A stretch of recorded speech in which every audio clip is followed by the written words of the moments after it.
السلام عليكم ورحمة الله وبركاته. إن الحمد لله رب العالمين، والصلاة والسلام على رسوله الكريم وعلى آله وأصحابه أجمعين، أما بعد. يا أيها الذين آمنوا اتقوا الله حق تقاته ولا تموتن إلا وأنتم مسلمون. يا أيها الناس اتقوا ربكم الذي خلقكم من نفس واحدة وخلق منها زوجها وبث منهما رجالا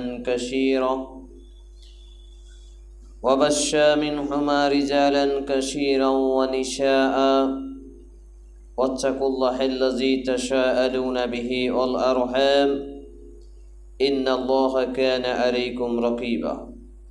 يا أيها الذين آمنوا اتقوا الله وقولوا قولا سديدا يصلح لكم أعمالكم ويغفر لكم ذنوبكم، ومن يطع الله ورسوله فقد فاز فوزا عظيما.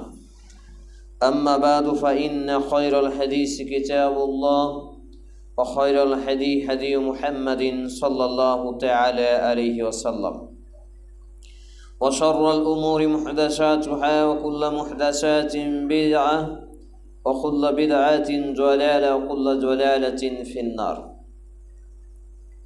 قال الله تعالى في كلامه المجيد والفرقانه الحميد: أعوذ بالله السميع العليم من الشيطان الرجيم. اهدنا الصراط المستقيم. عليه رب اشرح لي صدري ويسر لي أمري واحلل عقدة من لساني يفقهوا قولي. رب يسر ولا تؤشر وتمم بالخير. رب زدني علما، رب زدني علما، رب زدني علما। সমস্ত প্রশংসা একমাত্র আল্লাহ রাব্বুল আলামিনের জন্য, যে আল্লাহ রাব্বুল আলামিনের প্রশংসা করে শেষ করা যায় না। সে আল্লাহ রাব্বুল আলামিনের প্রশংসা করার লক্ষ্য এবং উদ্দেশ্যে আমরা অন্তরের অন্তরস্থল থেকে পরিবেশন করি, আমরা বলে ফিরি আলহামদুলিল্লাহ।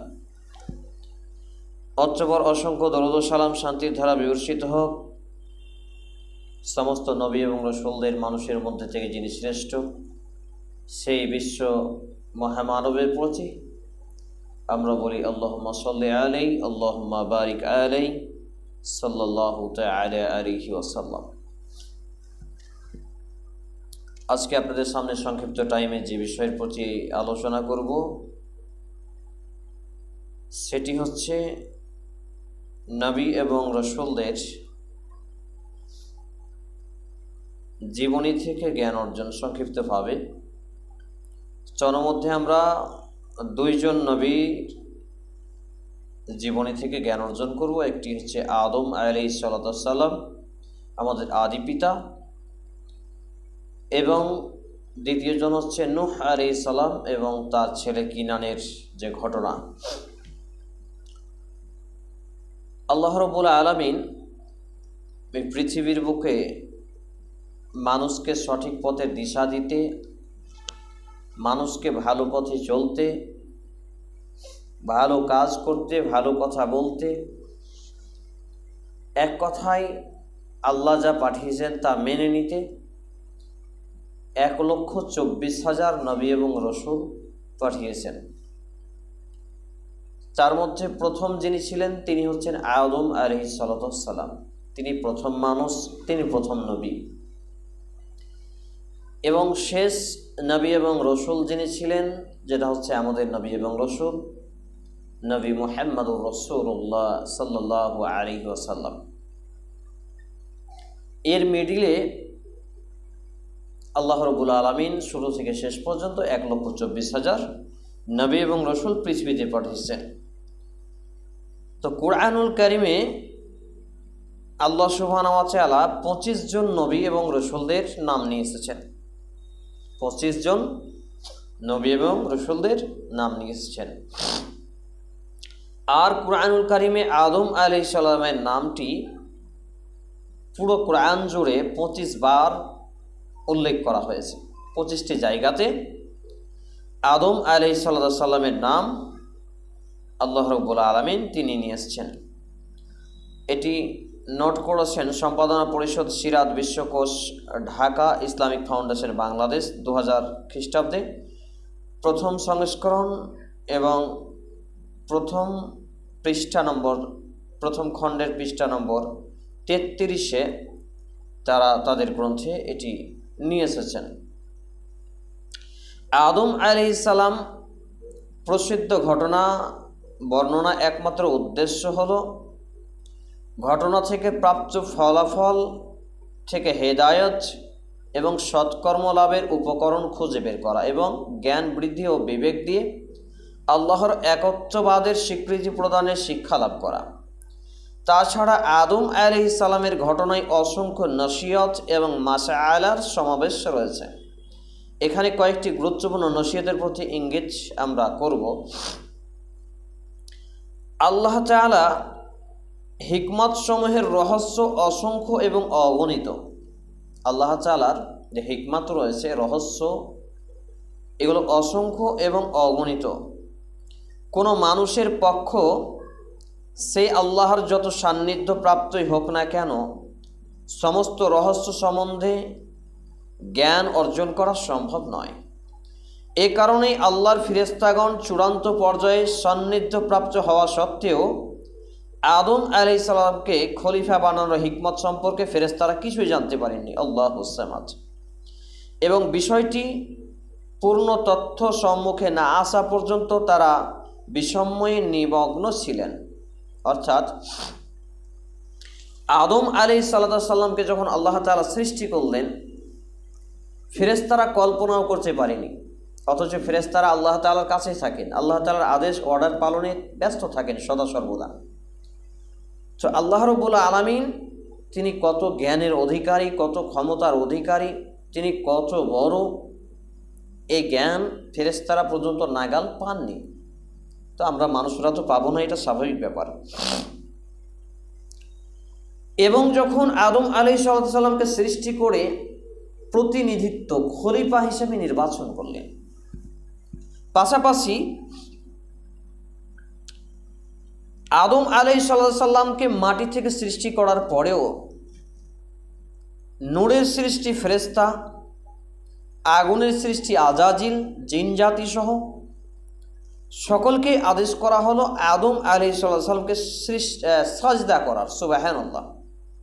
তাহলে আদমের জাত আমরা, আমাদের সম্মান, আমাদের মর্যাদা কতটা বেশি, এখান থেকে একটা বিষয় ফুটে ওঠে যে আমাদের আদি পিতা, আমাদের পিতা আদম আলাইহিস সালামকে সাজদা করেছিলেন সমস্ত ফেরেশতা মালাইকাগণ। আল্লাহু আকবার। তাহলে মানুষ সত্যি সে তার রবের বড় একটি নিয়ামত, যা সে বুঝতে পারে না। আল্লাহর দয়া দৃষ্টি এবং মনোযোগ যদি কোনো তুচ্ছ পদার্থের প্রতি পড়ে, তাহলে সেই শ্রেষ্ঠ থেকে শ্রেষ্ঠতর মর্যাদা এবং মহা সম্মানিত পদে অধিষ্ঠিত হতে পারে। আর এটি তার বাস্তব একটি উদাহরণ হচ্ছে আদম আলাইহিস সালাম, এবং মহত্ব ও বুজুর্গি লাভে ধন্য হতে পারে। সুবহানাল্লাহ। এটি বিস্তারিত নিয়ে আসা হয়েছে আব্দুল ওয়াহাব আল নাজ্জার কাসাসুল আম্বিয়া গ্রন্থের বৈরুত দারুল ফিকর পৃষ্ঠা নম্বর 6। অর্থাৎ কোন একটা জিনিস আমাদের কাছে যেটার মূল্য নেই, এই জিনিসটা যদি আল্লাহর ভালো লাগে, তাহলে আল্লাহ সেই জিনিসটার মূল্যায়ন এত বাড়িয়ে দেন যে সেটা মানুষের কাছে প্রিয় হয়ে যায়। সুবহানাল্লাহ। আমরা এমন অনেক মানুষকেও দেখতে পাই, যেই মানুষটাকে গ্রামের লোক পছন্দ করে না, বাড়ির লোক পছন্দ করে না, এলাকার লোক পছন্দ করে না, তাকে ভালোবাসে না, কিন্তু সে আল্লাহর কিতাব কোরআন নিয়ে ঘাটাঘাটি পড়াশোনা স্টাডিজ করার ফলে, সুন্নাতে রসুল সাল্লাল্লাহু আলাইহি সাল্লামের সুন্নাতের অনুসরণ করার ফলে তার জীবনটা এমনভাবে কাটে যে সে এক পর্যায়ে যেতে যেতে যেতে যেতে মানুষের প্রিয় পাত্র হয়ে ওঠে। সুবহানাল্লাহ। তার একটা চাক্ষুষ উদাহরণ আমরা দিতে পারি ডক্টর জাকির নায়েকের। মানুষকে যদিও সকল প্রকারের বুজুর্গি দান করা হয়েছে, অর্থাৎ জ্ঞান বিবেক দান করা হয়েছে এবং সেসব প্রকারের মর্যাদা ও বুজুর্গি লাভ করেছে, তবুও তার সৃষ্টিগত ও স্বভাবজতগত হচ্ছে দুর্বলতা এবং স্বস্থানে পূর্ববৎ বহাল রয়েছে এবং মানব ও মনুষ্য সুলভ যে সৃষ্টিগত ত্রুটি সেটা বাকি আছে। এ দুর্বলতা এবং ত্রুটি সে বস্তুই ছিল না যা আদম আলাইহিস সালামের উপর ভুল আনয়ন করেছে, ফলে তিনি ইবলিসের ধোঁকায় পতিত হয়েছেন, যেটা আমরা পেয়ে যাব আত-তাবারি কাসাসুল আম্বিয়া দারুল আল ফিকর, যেটা 1989 খ্রিস্টাব্দে ছাপা হয়েছিল, পৃষ্ঠা নম্বর 8। অর্থাৎ আদম আলাইহিস সালাম অপরাধী হলেন কখন? যখন তিনি আল্লাহর অর্ডারকে লঙ্ঘন করলেন।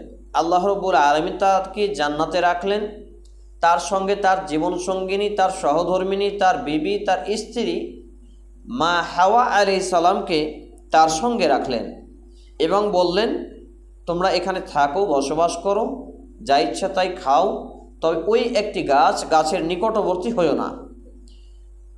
আদম আলাইহিস সালাম শয়তানের ওয়াসওয়াসায় পড়ে এই একটি অপরাধ করে ফেললেন। মা হাওয়া আলাইহিস সালামের পরামর্শে এবং শয়তানের কুমন্ত্রণায় সেই গাছের ফল খেয়ে ফেললেন। তাদের পরম থেকে লজ্জাস্থানের কাপড় খুলে গেল, তারা লজ্জিত হলেন এবং এক পর্যায়ে আল্লাহ তাআলা তাদেরকে দুনিয়ার জীবনে পাঠিয়ে দিলেন, ফেরত দিলেন, অর্থাৎ জান্নাত থেকে বিতাড়িত করলেন। এখানে যে ঘটনাটি ফুটে উঠেছে, অপরাধী হয়েও যদি মানুষের অন্তরে তওবা বা অনুতাপের প্রতি ঝুঁকে পড়ে, তবে তার জন্য আল্লাহ পাকের রহমতের দ্বার উন্মুক্ত করে দেওয়া হয়, সুবহানাল্লাহ, মানে খুলে দেওয়া হয়। সে দরবার পর্যন্ত পৌঁছাবার পথে নিরাশার অন্ধকার ঘাটতি পতিত হয় না। অবশ্যই খাঁটি তওবা এবং সত্যিকারের অনুতপ্ত হওয়া অপরিহার্য। আদম আলাইহিস সালামের ভুল ত্রুটি যেমন এই তওবা এবং অনুতাপের ফলে ক্ষমা লাভের যোগ্য হয়েছে, তেমনি তার সমুদায় বংশধরের জন্য ক্ষমা ও রহমতের জগৎ খুবই প্রশস্ত করে রাখা হয়েছে, সুবহানাল্লাহ। আমরা এটি বিস্তারিত পেয়ে যাব। কোরআন যদি খুলি, সূরা আল বাকারা সহ বিভিন্ন সূরাতে আল্লাহ রাব্বুল আলামিন এই ঘটনা উল্লেখ করেছেন। তো যখন আদম আলাইহিস সালামকে সৃষ্টি করে সমস্ত ফেরেশতাদেরকে, মালাইকাদের আল্লাহ রাব্বুল আলামিন সাজদা করতে বললেন, সবাই সাজদা করলেন। শুধু ইবলিস, সে আজাজিল বড় ইবাদতগুজার ছিল ব্যক্তি, সে জিনদের মধ্যে থেকে, সে অস্বীকার করল, আল্লাহ আপনি আদমকে সৃষ্টি করেছেন মাটি থেকে আর আমাকে সৃষ্টি করেছেন আগুন থেকে, আমি কি করে তাকে সাজদা করি? আল্লাহু আকবার। আল্লাহর সাথে বেঈমানি, সরাসরি আল্লাহর অর্ডারের উপরে হস্তক্ষেপ এবং বৃদ্ধাচারণ। প্রতিফল হিসেবে কি ঘটেছিল? আদম আলাইহিস সালাম যখন এই শয়তানের কুমন্ত্রণায় পড়ে আল্লাহর অর্ডারকে লঙ্ঘন করে ফেললেন, তিনি অনুতপ্ত হলেন, বুঝতে পারলেন আমরা ভুল করে ফেলেছি। তাৎক্ষণিক আল্লাহ রাব্বুল আলামিন তাদেরকে দোয়া শিখিয়ে দিলেন, রব্বানা যালামনা আনফুসানা ওয়া ইন লাম তাগফির লানা ওয়া তারহামনা লানাকুনান্না মিনাল খাসিরিন। হে আমাদের প্রতিপালক, আমরা নিজেদের প্রতি জুলুম করে ফেলেছি, অতএব আপনি আমাদের জুলুমকে, এই পাপকে ক্ষমা করে দিন, মাফ করে দিন। যদি আপনি আমাদের এই জুলুমকে, পাপকে মাফ না করে দেন, তাহলে আমরা জালিমের কাতারে শামিল হয়ে যাব। আল্লাহু আকবার। উভয় তারা স্বামী স্ত্রী এক ধারে মৃত্যুর আগ মুহূর্ত পর্যন্ত এই তওবা এবং ইস্তেগফারের উপরে অটল ছিলেন, অবিচল ছিলেন, সুবহানাল্লাহ। এখান থেকে যে শিক্ষা অর্জন হয়, একটি ভুল করার কারণে আদম আলাইহিস সালাম এবং তার স্ত্রী হাওয়া আলাইহিস সালাম আজীবন তওবা এবং ইস্তেগফার করলেন, ক্ষমা প্রার্থনা করলেন আল্লাহ তাআলার কাছে। আর আমরা দিন রাত প্রকাশ্যে গোপনে জেনে বুঝে ছোট বড় দিনে রাতে কত পাপ করি, কখনো আল্লাহর কাছে একটি বারও তওবা এবং ইস্তিগফারের জন্য সময় বের করি না। এই হচ্ছে আমরা অজ্ঞ, জাহেল, মূর্খ মুসলিম। পক্ষান্তরে এই আজাজিল ইবলিস আল্লাহর একটি বিধানকে লঙ্ঘন করলো, কিন্তু সে তার ভুলের উপরে টিকে থাকলো, তওবা এবং ইস্তিগফার করলো না, বরং আল্লাহকে চ্যালেঞ্জ করলো, আল্লাহ আমি যার জন্য আজকে বিতাড়িত হলাম, আমি যার জন্য আজকে লাঞ্ছিত হলাম, তার প্রত্যেকটা সন্তান সন্ততিকে, ছেলে মেয়েকে, অর্থাৎ আদমের ছেলে মেয়ে নারী পুরুষ সবাইকে আমি ধ্বংস করে আমার সঙ্গে জাহান্নামে নিয়ে যাব। আস্তাগফিরুল্লাহাল আযীম। শয়তানের এই চ্যালেঞ্জ আল্লাহর পাওয়ার কি কম? আল্লাহ তাআলা বললেন, যা শয়তান, তোকে সেই চ্যালেঞ্জ, তোর যে পাওয়ার যেটা তুই চেয়েছিস সেটা আমি তোকে দিয়ে দিলাম। সে আল্লাহর কাছে পাওয়ার চেয়ে নিল, যাতে আমি আদম সন্তানের নারী পুরুষের রগে রগে শিরায় শিরায় চলতে পারি। এই জন্য স্বামী স্ত্রী মেল আছে, মহব্বত আছে, ভালোবাসা আছে, হঠাৎ করে বিশৃঙ্খলা ঘটে যায়। এই জন্য বাপ বেটাতে খুব ভালো মেল আছে, মহব্বত আছে, ভালোবাসা আছে, হঠাৎ বাপ বেটাতে ঝগড়া লেগে যায়। এই জন্য পাড়া প্রতিবেশী, আনাচে কানাচে প্রতিবেশী, যার তার সাথে একটু কিছুতেই ঝগড়া লেগে যায়। কারণ শয়তান মানুষের রগে রগে চলে, শিরায় শিরায় চলে। শয়তান চাই মানুষের সাথে মানুষের দাঙ্গা হোক, ফাসাদ হোক, হাঙ্গা হোক, মারামারি হোক, খুনাখুনি হোক, জেল হোক, জুলুম হোক, অন্যায় হোক, অবিচার হোক। এটা শয়তানের কাজ, শয়তান এটা চাই। দেখবেন আপনি সবর করার চেষ্টা করছেন, আবার শুয়ে আছেন, শয়তান আপনার মনে উঁকি দিবে, এটা কর, এটা কর, এটা কর, মানে আপনাকে পাপ কাজের দিকে সে নিয়ে যাবে, কারণ আপনাকে জাহান্নামে সে নিয়ে যেতে চাচ্ছে। এই হচ্ছে শয়তানের পাওয়ার। কিন্তু আমরা শয়তানকেও চিনলাম না। তাহলে আমরা যদি নিজেদের ভুলের উপরে টিকে থাকি, বিড়ির উপার্জন হোক আর অন্য কিছু হোক, নামাজ ছেড়ে দেওয়া হোক আর অন্য কিছু হোক, বেপর্দাভাবে চলা হোক আর অন্য কিছু হোক, দেবর ভাসুরের সামনে গোসল করা হোক, তাদের সঙ্গে হাসি মজাক করা হোক, একই বাড়িতে একই রকমভাবে খোলামেলাভাবে থাকা হোক, বসবাস করা হোক, যাই হোক, প্রত্যেকটা ক্ষেত্রে আমরা ফিরে আসতে শিখিনি এখনো। তাহলে আমাদেরও অবস্থা শয়তানের মতো যদি হয়ে যায়, তাহলে আমরা কি করব? আল্লাহ তাআলা বলছেন, হে রাসূল, আপনি লোকেদেরকে বলে দিন যে আল্লাহ বলেছেন, আমার বান্দাগণ যারা নিজেদের নফসের ব্যাপারে সীমালঙ্ঘন করেছে, অর্থাৎ গুনাহের কাজে নফসের উপর জুলুম করেছে, তোমরা আল্লাহর রহমত থেকে নিরাশ হইও না। নিঃসন্দেহে আল্লাহ যাবতীয় গুনাহ মাফ করে দেবেন। তোমরা তওবা এবং অনুতাপের সাথে আল্লাহর দরবারে ক্ষমা প্রার্থনা করো, নিঃসন্দেহে তিনি ক্ষমাশীল এবং দয়ালু। সুবহানাল্লাহ। সূরা আজ-জুমার 53 নম্বর আয়াত। আল্লাহর দরবারে বাধ্যতামূলক বা অবাধ্যতামূলক আচরণ, বিদ্রোহী হওয়া বড় সৎকর্মগুলোকে ধ্বংস করে দেয় এবং স্থায়ী অপমান ও ক্ষতির কারণ হয়ে দাঁড়ায়। এ বিষয়ে ইবলিসের ঘটনায় বড়ই উপদেশমূলক এবং দুঃখজনক, যা আমরা জানতে পারি। আর আল্লাহ তাআলার দরবারে অবাধ্য, বিদ্রোহী করার ফলে তার পূর্বেকার ইবাদতের কি দুর্দশা হয়েছিল, তা আমরা নিঃসন্দেহে এই উপদেশ গ্রহণ করতে পারি। আল্লাহ তাআলা বলছেন, অতএব উপদেশ লাভ করো হে উপদেশ লাভের চক্ষু বিশিষ্ট লোকেরা। সূরা আল হাসর আয়াত নম্বর 2। এছাড়াও আমরা যদি দেখি, ডক্টর সালেহ আল খালিনি আল কাসাস আল কুরআনি প্রথম সংস্করণে দিমাশকে ছাপা, দার আল কলম 1998 খ্রিস্টাব্দে ছাপা প্রথম খণ্ডের পৃষ্ঠা নম্বর 16-তে আমরা এর বিস্তারিত ঘটনাটি পাব। যদিও এইসব গ্রন্থগুলো উর্দু ভাষায় এবং আমাদের এই বিশেষ করে মা এবং বোনেরা এইসব নামই হয়তো শোনেননি, যেহেতু এটা ইন্টারনেটে বক্তব্য যাচ্ছে, সেই জন্য আমরা ঘটনাটি উপস্থাপন করতে গিয়ে রেফারেন্সটা আমাদেরকে দিতে হচ্ছে। তো যে শয়তান সারা জীবন আল্লাহর ইবাদত করেছিল আদম আলাইহিস সালামকে সৃষ্টি করার আগে, আল্লাহু আকবার, একটা বিষয় চলে আসছে যে আদম আলাইহিস সালামকে সৃষ্টি করার আগে তাহলে পৃথিবী ছিল না, বা পৃথিবী তাহলে কত বছর আগে? আল্লাহু সামাদ, মানে কল্পনাও করতে পারবেন না। আপনি যে কোনো ইতিহাস পড়বেন, ইতিহাসের কোনো মিল নেই, সূত্র নেই, ইতিহাসের একটা সমাপ্তি আছে। হাদিস গ্রন্থ এমনই একটা ইতিহাস যেটা একটা জাল, জয়ীফ, দুর্বল, প্রত্যেকটা পয়েন্টে পয়েন্টে ধরা পড়েছে। মানে ইসলাম যে কত চমৎকার জীবন বিধান, এই হাদিসের সূত্র যদি আমরা আমাদের জ্ঞান থাকতো হাদিসের সূত্র বিষয়, তাহলে আমরা বুঝতে পারতাম। মানুষ হুট করে একটা পেপার পত্রিকার খবর বিশ্বাস করে ফেলে, কিন্তু কোরআন এবং হাদিস এত সূক্ষ্ম এবং এত স্বচ্ছ যে যালিকাল কিতাব, যে কিতাবের সন্দেহ নেই। এটা কি চারটিখানি এই জন্যই?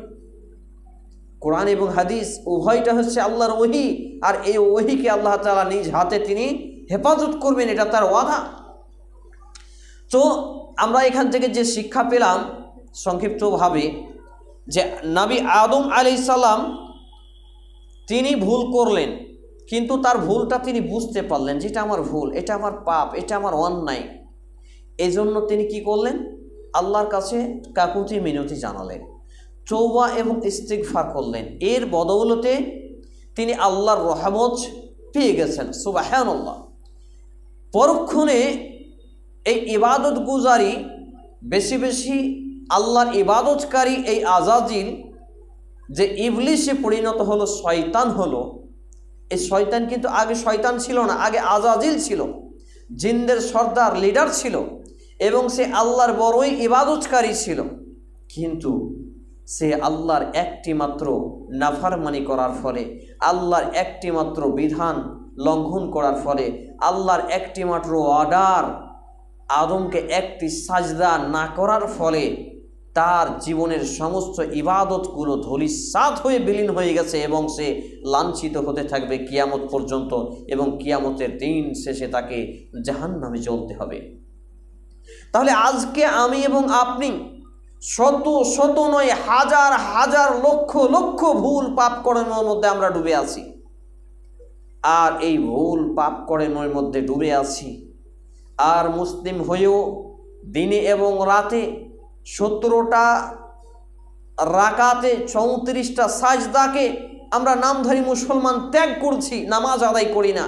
তাহলে একটা সাজদা ত্যাগের কারণে যদি শয়তান এত বড় শয়তান হয়, তাহলে এই নামধারী মুসলমান যারা দিনে এবং রাতে 34টা সাজদা ত্যাগ করেছে, এরা কত বড় শয়তান, এরা কত বড় শয়তান কল্পনা করতে পারবেন? আসলে এইগুলো কল্পনাতেও আসে না আমাদের, এজন্যই যে কোরআন এবং হাদিসের তো জ্ঞান নেই। কোরআন এবং হাদিস যে জানতে হবে, জ্ঞান অর্জন করতে হবে, বুঝতে হবে, এই একটা পরিবেশও নেই। মানুষের যে রাগ হয়, দেখবেন এই রাগটা কিন্তু শয়তানের পক্ষ থেকে আসে। দেখবেন যে কোনো কাজ, রাগের মাথায় আপনি কাউকে গালি দেন, আমি কাউকে গালি দিই, রাগের মাথায় কাউকে এক চড় মারি, কাউকে বকে দিই, কারো ক্ষতি করে দিই, যাই কিছু করেন না কেন, পরক্ষণে দেখবেন রাগ যখন পড়ে যাবে, তখন আপনি নিজেই অনুতপ্ত হবেন, পস্তাবেন, না এটা ভুল করেছি। কেন? রাগ আসে শয়তানের পক্ষ থেকে, রাগ শয়তানের পক্ষ থেকে। এই শয়তান মানুষকে রাগিয়ে দেয়, খেপিয়ে দেয়, মন মেজাজকে খারাপ করে দেয়। এই সময় আমাদেরকে আউযু বিল্লাহি মিনাশ শাইতানির রাজিম বলা উচিত। এবং যখন দেখা যাচ্ছে যে কেউ রেগে যাচ্ছে, তখন রেগে যাচ্ছে, যখন বুঝতে পারছেন যে রেগে যাচ্ছে, তখন আপনি ওখান থেকে কেটে পড়েন, আর তার সাথে তর্কে যায়েন না, তার সাথে ঝগড়াই যায়েন না, ঝামেলায় যায়েন না। এতে কি হবে? আপনারও লাভ আছে, তারও লাভ আছে। কারণ রাগের অপর নাম ধ্বংস, ক্ষতি, যেটা আমি আমার জীবনে চাক্ষুষ উদাহরণ পেয়েছি। রাগ করে কেউ সফল হতে পারেনি, রাগ করে কেউ কামিয়াবি অর্জন করতে পারেনি, অহংকার দেখিয়ে কেউ সফল হতে পারেনি।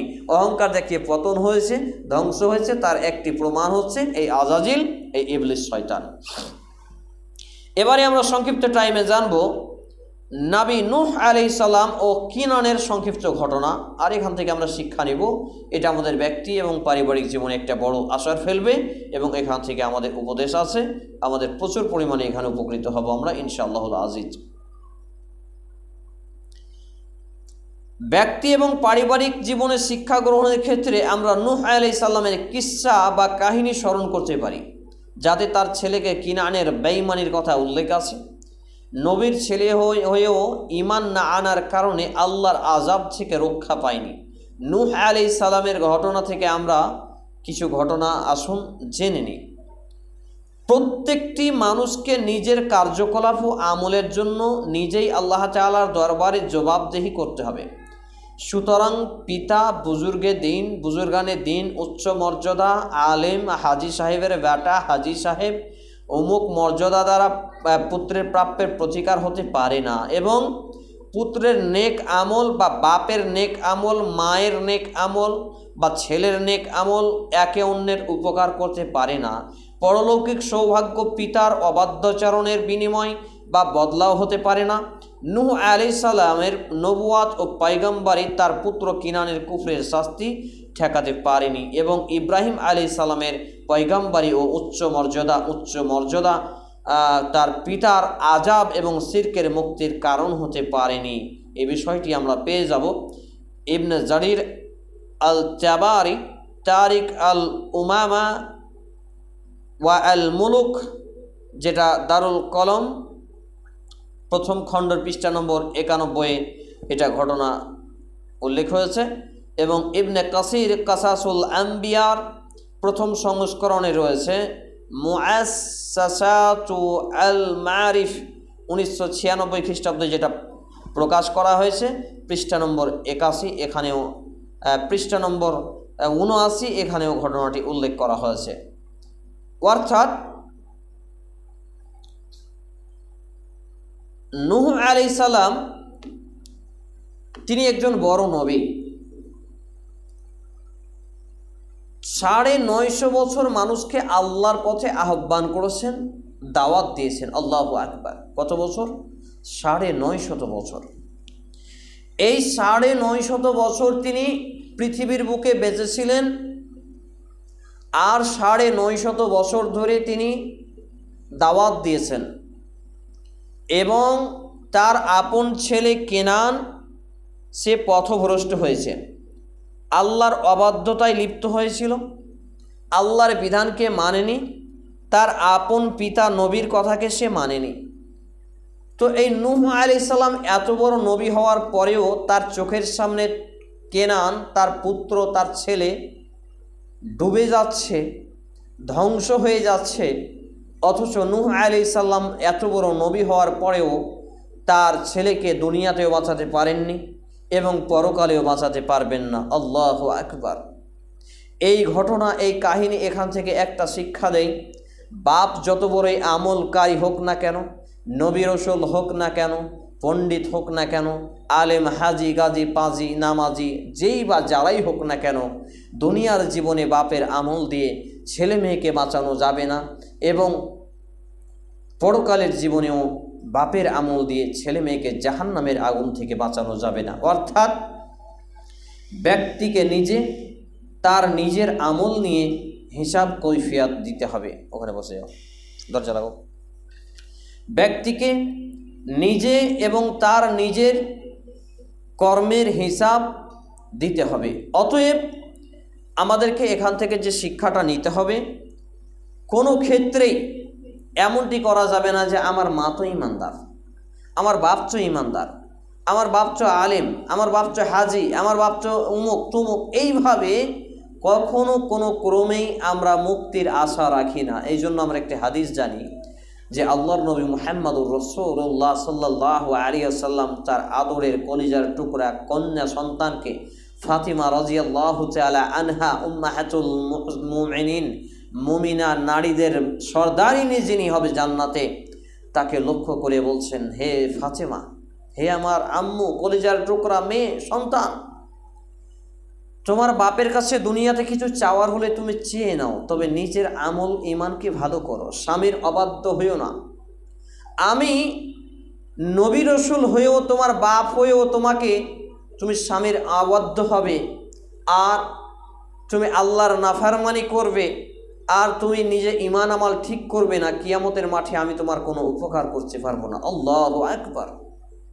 এত বড় নবী, এত বড় রসুল, সমস্ত নবী রসুলদের ইমামুল আম্বিয়া বলা হয় যেই নবীকে, সমস্ত মানুষের মধ্যে যিনি শ্রেষ্ঠ, এই নবী এবং রসুল নিজের আপন মেয়েকে এই সতর্কতা দিচ্ছেন, তাহলে আমার এবং আপনার নিজের মেয়েকে কতটা সতর্কতা দেওয়া জরুরি বা প্রয়োজন আছে। দরজাটা একটু ভালো করে লাগাও না, সাউন্ড চলে আসছে। পরক্ষণে নবীনা ইব্রাহিম আলাইহিস সালাম তিনি একজন বড় মাপের নবী, যাকে আল্লাহ রাব্বুল আলামিন খলিলুল্লাহ বা খলিল, দোস্ত বলে সম্বোধন করেছেন। আল্লাহুস সামাদ, দেখিও তারটা চেপে যাবে, নষ্ট হয়ে যাবে বাস।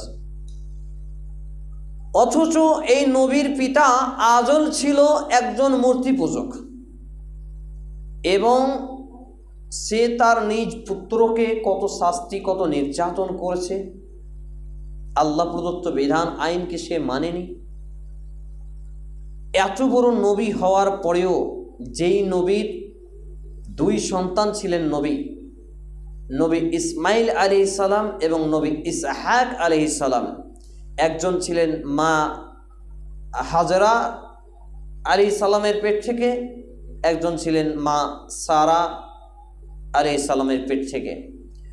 দুইজন পুত্র সন্তান, দুইজনই নবী, সুবহানাল্লাহ। অথচ এত বড় নবী, নবীর বাপ নবী, অথচ নিজের বাপ জাহান্নামে যাবে, এই দুনিয়াতেও তাকে বাঁচাতে পারেনি এবং পরকালেও তাকে বাঁচাতে পারবেন না, এ কথাই জানিয়েছেন আমাদের নবী এবং আল্লাহ রাব্বুল আলামিন। আল্লাহুস সামাদ। তাহলে এখান থেকে সুন্দরভাবে একটি বিষয় আমরা যেটা বুঝতে পারি, সেটা হচ্ছে কোনো ব্যক্তি যদি মনে করে যে আমি ভালো আমল করব, আমার ছেলে মেয়ে বেঁচে যাবে, এটাও ভুল ধারণা। আবার পক্ষান্তরে কোনো ব্যক্তি যদি মনে করে যে আমি ভালো, আমার বাপ মা যদিও খারাপ হয়, আমার বাপ মা জান্নাতে যাবে, এটাও ভুল ধারণা। অতএব কোনো ক্ষেত্রে, কোনো ক্রমেই কোনো ব্যক্তি নিজের আমল ছাড়া, ঈমান ছাড়া নিজে মুক্তি পেতে পারে না। একমাত্র মুক্তির পথ এবং ঘাট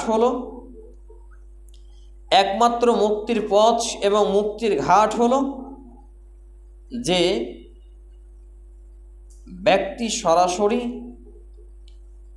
নিজের কর্ম নিয়েই সঙ্গে যাবে, নিজের ঈমান এবং আমল নিয়েই সে কবরে যাবে। আল্লাহ রাব্বুল আলামিন সূরা বানী ইসরাঈলের মধ্যে একটি আয়াতে বলছেন, বলুন প্রত্যেকেই নিজ নিজ প্রকৃতি অনুযায়ী আমল করে থাকে। অসৎ সঙ্গ হলো বিষের চেয়েও অধিক মারাত্মক, এর প্রতিফল, পরিণতি, অপমান, লাঞ্ছনা ও ধ্বংস ছাড়া আর কিছুই নয়। মানুষের জন্য নেক আমল যেমন জরুরি, তদাপেক্ষা অধিক জরুরি হচ্ছে নেককার সঙ্গ। পক্ষান্তরে মন্দ কার্য হতে আত্মরক্ষা করা মানুষের জীবনে উজ্জ্বল বৈশিষ্ট্য, তদাপেক্ষা অধিক প্রয়োজনীয় অসৎ সঙ্গ হতে বাঁচিয়ে রাখা। নূহের পুত্র পাপাচারীদের সঙ্গে উঠা বসা করেছে, ফলে সে নবী বংশের মর্যাদা হারিয়ে ফেলেছে। অর্থাৎ কবি বলছেন, নূহ আলাইহিস সালামের পুত্র এই হতভাগা, এই জালিম, এই পাপাচারী কেনান, সে পাপাচারী ব্যক্তিদের সঙ্গে উঠা বসা করত, ফলে সে নবী বংশের যে মর্যাদা এটা হারিয়ে ফেলেছে। নবীর বংশে জন্মলাভ করা কোনো কাজেই আসেনি তার, কারণ তার কর্ম ছিল খারাপ। আসহাবে কাহাফের কুকুর কিছুদিন নেককার সঙ্গবর্গ লাভ করে মানবের ন্যায় মর্যাদাশীল হয়ে গেছে। সুবহানাল্লাহ। নেককার সঙ্গ তোমাকে নেককার বানিয়ে দেয়, আর বদকারের সঙ্গ তোমাকে বদকার বানিয়ে দেয়। কয়েকটি উপদেশ আজকে আমরা মনে করি যে আমাদের নিজেদের এবং ছেলে মেয়েদের, স্বামীদের, বন্ধু বান্ধব যারা আছে, মাচাল, লুচ্চা, লাফাঙ্গা, বেঈমান, বেহায়া, নির্লজ্জ, বেড়িখোর, হারামখোর, বেনামাজি, সুদখোর, ঘুষখোর, অমুক তমুক, আরও কিছু, তো এরা বলে আমার ছেলেটা ভালো, এমনি সাথে একটু চলাফেরা করে, এটা কি খারাপ? অবশ্যই খারাপ। এখানে যে ঘটনাটি বলেছে দেখেন, নূহ আলাইহিস সালামের পুত্র খারাপ বা জাহান্নামী ঘোষণা হওয়ার একটি মূল কারণ হচ্ছে সে যাদের সঙ্গে উঠা বসা করত তারা ছিল পাপাচারী। ফলে তার যে বংশের মর্যাদা, সে যে নবীর বংশে জন্মগ্রহণ করেছে, তার বাপ যে বিরাট একজন নবী, তো এই নবী হওয়ার পরেও তার জন্মলাভ কোনোই উপকার করতে পারেনি। আসহাবে কাহাফ একটা গোষ্ঠী, তার একটা কুকুর কিছুদিন নেককার লোকের সঙ্গে চলাফেরা করে মানুষের সঙ্গে, তাহলে সে মানুষের করেছিল, তাহলে সে মানুষের মতো মর্যাদা অর্জন করেছিল। এখানে শেষ কথা বলা হয়েছে, নেককার সঙ্গ তোমাকে বানাবে নেককার, আর বদকারের সঙ্গ তোমাকে বানাবে বদকার। আপনার ছেলে মেয়ে, আপনার সঙ্গী সাথী বন্ধু বান্ধব যদি ভালো হয়, আপনি আপনার ছেলে মেয়ে সঙ্গী সাথী বন্ধু ভালো হলে আপনি ভালো হবেন। আপনি আপনার ছেলে মেয়ের বন্ধু সাথী যদি খারাপ হয়, আপনি আপনার ছেলে মেয়ে বন্ধু সাথী খারাপ হলে আপনিও খারাপ হবেন। এখান থেকে বাস্তব ঘটনা ফুটে উঠেছে। আল্লাহ তাআলার উপর পূর্ণ নির্ভর ও ভরসা রাখার সাথে বাহ্যিক উপকরণের ব্যবহার তাওয়াক্কুলের পরিপন্থী নয়, বরং আল্লাহর উপর তাওয়াক্কুলের জন্য সঠিক কর্মপন্থা। সে কারণেই তো নূহ আলাইহিস সালামের প্লাবন থেকে রক্ষা পাওয়ার জন্য নৌকার প্রয়োজন হয়েছিল। অর্থাৎ মানুষ বলে আজকাল যে আল্লাহ যদি চায় তাহলে লোকটা কি খারাপ হবে? নাউযুবিল্লাহি মিন যালিক। আমার ছেলেটা তো ভালো, এ কি খারাপ হবে? আর খারাপের সঙ্গে বেরিয়ে খারাপটাকে ভালো করবে না, এমনটি ঘটে না। আমি আমার বাপের উদাহরণ দিতে পারি। কত ভালো ভালো মানুষের লোকের সাথে বেড়াতো, আজকে কত ভালো হয়ে আছে। তারা কতটা ভালো হয়েছে আপনারা তো গ্রামের লোক অনেকেই জানেন। এটা একবারে চাক্ষুষ উদাহরণ দিলাম। তো কর্ম হিসাবে আপনার পরিবর্তন হবে, যেমন কর্ম করবেন তেমন ফল হবে দুনিয়া এবং আখিরাতে। অতএব এখানে সতর্কতা অবলম্বন করতে হবে। আল্লাহ তাআলার পয়গম্বর অর্থাৎ নূহ আলাইহিস সালাম নিষ্পাপ হওয়া সত্ত্বেও মানবীয় স্বভাবসুলভ কারণে আম্বিয়া আলাইহিস সালামের পদস্খলন বা ত্রুটি বিচ্যুতি ঘটিত হতে পারে, কিন্তু তারা সে ত্রুটি বিচ্যুতির উপর স্থায়ী থাকে না, বরং আল্লাহ তাআলার তরফ থেকে তাদেরকে সতর্ক করে দেওয়া হয় এবং সে ত্রুটি থেকে তাদেরকে দূরে সরিয়ে নেওয়া হয়, বাঁচিয়ে নেওয়া হয়। যেমন আদম আলাইহিস সালাম এবং নূহ আলাইহিস সালামের ঘটনায় সঠিক সাক্ষ্য, যেটা আমরা বুঝতে পারি। যেমন এক ঘটনায় নূহ আলাইহিস সালামকে আল্লাহ তাআলা বলেছেন, আমার নিকট এমন বিষয়ের সুপারিশ করো না যা সম্বন্ধে তুমি অবহিত নও। এত পরিষ্কারভাবে এই কথাটি বোঝা যায় যে আর বলার কোনো অপেক্ষাই রাখে না। প্রত্যেকটা কথার পেছনে দলিল রয়েছে। এটা আছে আল সাআলাবি কাসাসুল আম্বিয়া, তুরস্ক থেকে 1226 খ্রিস্টাব্দে শাহজা এর পৃষ্ঠা নম্বর 60 এই ঘটনাটা নিয়ে আসছে যে নবী রসুলদের ভুল হয়েছে মানুষ হিসাবে, তবে নবী রসুলদের ভুলগুলো আল্লাহ তাআলা তিনি ক্ষমা করে দিয়েছেন। কর্মফল সম্বন্ধীয় আল্লাহ তাআলার নিয়ম কানুন যদিও প্রত্যেক ক্ষেত্রেই নিজের কাজ করে যাচ্ছে, কিন্তু এটি জরুরি নয় যে প্রত্যেক অপরাধের শাস্তি কিংবা নেককার বিনিময় দুনিয়াতে পাওয়া যাবে। কেননা বিশ্বজগৎ কর্মক্ষেত্র আর কর্মফলের জন্য পরকালকে নির্দিষ্ট করা হয়েছে। তথাপি জুলুম অহংকার দুটি মন্দ কার্যের শাস্তি কোনো না কোনো প্রকারের এখানে দুনিয়াতে পাওয়া যাবে। এখানে একটি বিষয় ক্লিয়ার হলো যে মানুষ আজকে আমরা বলে থাকি যে ওই লোকটা এত খারাপ, তা আল্লাহকে দুনিয়াতে দেখাই না কেন? আমরাও বলে থাকি অনেক সময় ধৈর্য হারা হই, এই লোকটা এত খারাপ আল্লাহকে দেখাই না কেন? শুধুমাত্র দুইটি কর্মের অন্যায়ের পাপের ফল আল্লাহ দুনিয়াতে দেখান, একটি হচ্ছে অহংকার আর একটা হচ্ছে জুলুম।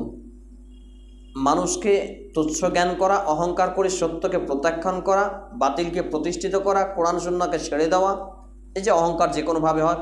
যেমন আপনাদের এখানে বিড়ির কথা বারবার বলছি, অথচ আপনারা বিড়ির জন্য জায়গা দিয়েছেন, বৈঠক দিয়েছেন, লাইট দিয়েছেন, জায়গা আপনাদের, অথচ লাইট কিন্তু দাওয়া সেন্টারে, লাইব্রেরি, মানে আমাকেও পাপে জোড়াচ্ছেন, লাইব্রেরিকেও পাপে জোড়াচ্ছেন। আমি কিন্তু এটা বলতে বলতে অনেকবার ভুলে যাচ্ছি, আজকে মনে হলো। এই যে বিড়ির জন্য লাইট দিচ্ছেন, বিড়ির জন্য আপনি জায়গা দিচ্ছেন, যত পাপ হবে তার সমস্ত পাপ আপনাদের নামে, বাড়ির নামে, এই বাড়ির লোকজনের নামে লেখা হবে।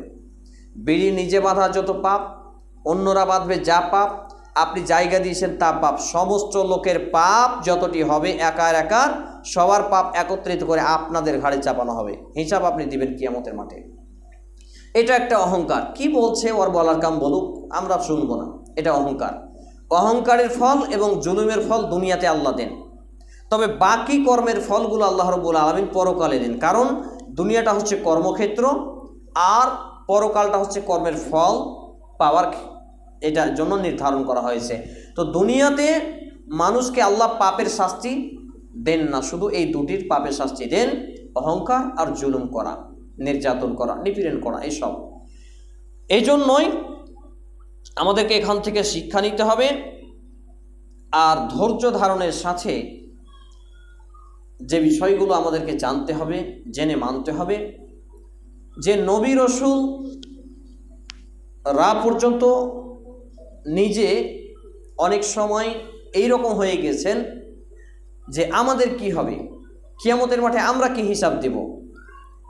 অথচ যেমন আদম আলাইহিস সালামের ঘটনা আমরা জানলাম, যখন বিচারের মাঠে মানুষ আদম আলাইহিস সালামের কাছে যাবেন, মানুষরা তখন আদম আলাইহিস সালাম বলবেন, না আমি পারবো না, কারণ আমি আল্লাহর একটি অর্ডারকে লঙ্ঘন করেছিলাম, জানি না আজকে আল্লাহ আমাকে আমার ব্যাপারে কি ধারণা রাখেন। এরকম ঘটনা আমরা দেখতে পাই।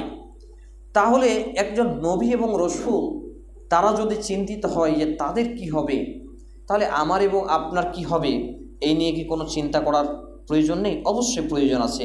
কিন্তু আমরা মূর্খের স্বর্গে বসবাসকারী মুসলিম নিজেদেরকে এতটাই অভদ্র প্লাস্টিকের মতো বানিয়ে ফেলেছি যে এক কান দিয়ে শোনো আর এক কান দিয়ে বের করে ফেল দাও, কে কী করলো, কে কী বললো, এগুলো দেখে বেড়াও। নিজের ভালো কর্ম করার প্রয়োজন নেই, নিজে ভালো পথে চলতে হবে, হালাল খেতে হবে, সঠিকভাবে চলতে হবে, এই জ্ঞান রাখার প্রয়োজন নেই। ইমাম আবু হানিফা রাহমাহুল্লাহ তিনি বলতেন, জালিম ও অহংকারী লোকেরা মৃত্যুর পূর্বেই নিজেদের জুলুম এবং অহংকারের শাস্তি কিছু না কিছু প্রাপ্ত হয় এবং অপমান ও বিফলতার সম্মুখীন হয়, যেমন আল্লাহর সত্য পয়গম্বরকে কষ্ট প্রদানকারী সম্প্রদায়ের এবং ইতিহাসে উল্লেখিত জালিম অহংকারীদের আদেশমূলক ধ্বংসলীলার ঘটনাসমূহ এর একবারে উৎকৃষ্ট প্রমাণ দিয়ে গেছেন। তাহলে ইমাম আবু হানিফা রাহমাহুল্লাহ, হানাফিরা যাকে ইমামে আজম বলে, সমস্ত ইমামদের থেকেও বড় যাকে বলে, এই আবু হানিফা রাহমাহুল্লাহ বলছেন যে পৃথিবীতে এমন দুটি পাপ আছে, একটা হচ্ছে অহংকার আর একটা হচ্ছে জুলুম। তো এই অহংকার এবং জুলুম এমনই একটা পাপ, এমনই মারাত্মক ভয়ঙ্কর পাপ যে এই পাপের কর্ম মানুষ মৃত্যুর আগে পাবেই পাবে, কিছু অংশ হলেও পাবে। হয় তার ব্যর্থতা ফুটে উঠবে, নয় সে অপমানিত হবে, নাহলে ধ্বংস হবে। এই দুটি ঘটনা এই দুটি পাপের তেজ ভোল্টেজ এতটাই ভয়ঙ্কর যে তারা দুনিয়াতে প্রাপ্ত হয়। তাহলে অহংকার এবং জুলুম কোনো ক্ষেত্রেই করা যাবে না, সীমালঙ্ঘন কোনো ক্ষেত্রেই করা যাবে না। এই বিষয়টা আমরা সুস্পষ্টভাবে দুইটি নবীর জীবনী থেকে সংক্ষিপ্তভাবে জানতে পারলাম। তো আমি আপনাদের সামনে যে আয়াত পাঠ করেছিলাম সূরা আল ফাতিহা প্রথম পারার 6 নম্বর আয়াত, সূরা আল ফাতিহা 1 নম্বর সূরা 6 নম্বর আয়াত, যে ইয়াকা না'বুদু ওয়া ইয়াকা নাস্তাইন ইহদিনাস সিরাতাল মুস্তাকিম, অর্থাৎ ইহদিনাস সিরাতাল মুস্তাকিম, হে আল্লাহ আপনি আমাদেরকে সঠিক পথ দেখান বা সঠিক পথ দেখিয়ে দিন। ইহদিনা এই শব্দটি, হিদায়াত শব্দটি কয়েকবার ব্যবহৃত হয়, যেমন পথের দিকে নির্দেশনা করা, সৎ পথে পরিচালনা করা এবং গন্তব্যে পৌঁছে দেওয়া। আরবিতে এটাকে ইরশাদ, তৌফিক, ইলহাম এবং দালালা ইত্যাদি শব্দে আখ্যায়িত করা হয়। অর্থ আমাদেরকে সঠিক পথের দিক নির্দেশ দান করুন বা দান করো, এ পথে চলার তৌফিক দান করুন, এর উপরে প্রতিষ্ঠিত রাখুন, যাতে আমরা অভীষ্ট আপনার সন্তুষ্টি লাভ করতে পারি। পক্ষান্তরে সরল সঠিক পথ কেবল জ্ঞান বুদ্ধি দ্বারা অর্জিত হয় না। এই সরল সঠিক পথ হলো সেই ইসলাম যা নবী করিম সাল্লাল্লাহু আলাইহি ওয়াসাল্লাম বিশ্ববাসীর সামনে পেশ করেছেন এবং যা বর্তমানে কোরআন এবং সহিহ সুন্নাহর মধ্যে সুরক্ষিত। সুবহানাল্লাহ। তো ইহদিনাস সিরাতাল মুস্তাকিম, সঠিক সোজা পথটি হলো সেই পথ যেই পথে আছে কোরআন, যেই পথে আছে হাদিস সুন্নাহ। তো কিতাবুল্লাহ ও সুন্নাতে রসুল, আল্লাহর কিতাব এবং সুন্নাতে রসুল, রসুল সাল্লাল্লাহু আলাইহি ওয়াসাল্লামের সুন্নাত, কোরআন এবং সেই হাদিস সুন্নাত দিয়ে আমরা আমাদের জীবনকে সাজাতে পারি, আমরা আমাদের জীবনকে রাঙাতে পারি, আমরা আমাদের অহংকার মুক্ত জীবন গড়তে পারি, আমরা জুলুম থেকে বাঁচতে পারি। এক কথায় নানাবিধ পাপ কর্ম থেকে আমরা বেঁচে সঠিক পথে আসতে পারলে আমরা সিরাতে মুস্তাকিম অর্জন করতে পারবো। আর সিরাতে মুস্তাকিম হলো ওই পথ যে পথটা সোজা গিয়ে জান্নাতে পৌঁছে গেছে। আল্লাহু আকবার। তো সিরাতে মুস্তাকিমের পথ যদি আমরা পেতে চাই তাহলে আমাদের জ্ঞান অর্জন করতে হবে, কোরআন এবং হাদিস জানতে হবে, কোরআন এবং হাদিস মানতে হবে, কোরআন এবং হাদিস বুঝতে হবে, মানুষকে বলতে হবে, শিখাতে হবে। এর জন্য অর্থ, সময়, মেহনত, টাকা পয়সা সব কিছু খরচ করতে হবে, ব্যয় করতে হবে। আল্লাহ রাব্বুল আলামিনের কাছে দোয়া রাখি, আল্লাহ রাব্বুল আলামিন যেন আমাদেরকে শয়তানের মতো জিন্দেগি না চালানোর তৌফিক দান করেন। আমরা যেন আদম আলাইহিস সালামের, যেহেতু আমরা জাত, তো আদম আলাইহিস সালামের এই ঘটনা থেকে শিক্ষা নিয়ে, আদম আলাইহিস সালামও তিনি ভুল করেছিলেন, আমরাও ভুল করছি বা করব, এটা স্বাভাবিক ব্যাপার।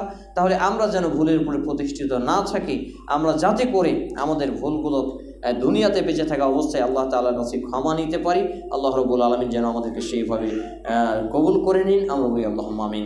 আল্লাহ তাআলার কাছে দোয়া, তিনি যেন আমাদের জীবনে জানা অজানা প্রকাশ্যে গোপনে সমস্ত পাপগুলোকে মাফ করে দেন। আমরা বলি আল্লাহুম্মা আমিন।